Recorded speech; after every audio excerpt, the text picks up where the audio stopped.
Ewo Nsugbe Council of Elders eji ndị eze Nsugbe wee malụ ekwekọrịtago na Maazị Simeon Ogechukwu Ude ga-ejegoro Jesu ike dịka ndị Nsugbe Security Management and Finance Committees wee deta akwụkwọ. Onye nta akụkọ anyị bụ Ngozi Obileri pụtara anyị akụkọ.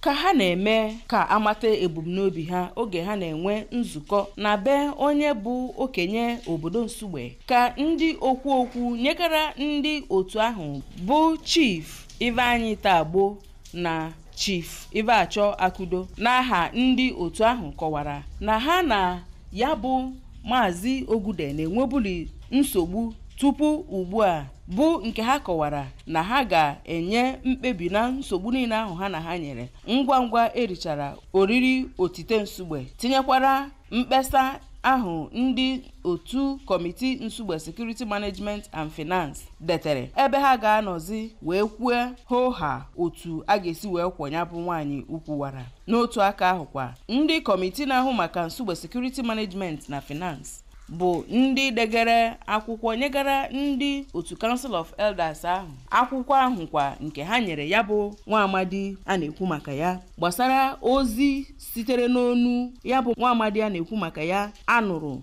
ka ọ na-akọwa na ọ bụrụ na ndị otu kọmitii ahụ na-ahụ maka nchekwa emeghị otu o siri chọọ gbasara nchekwa nke obodo bụ nke ha na-ahụ maka ya na ya ga-aghasasị agụ na-eche mba nke Nsugbe ma kpọrọkwa ndị ọbịa kponye n'ime ha ka ha na-eme otu o siri chọọ. Ha wee nọrọzie na nzukọ ahụ wee kpebie na ha na ya agaghịzi enwe mmekọ tutu ruo oge ọ chegharịrị ma mara na ihe ọ na-eme abụghị maka ọganiru nke obodo Nsugbe ma lọghachitakwa site na Nsugbe nke dị na okpuru ọchịchị Anambra East. Abụ m Ngozi Obileri.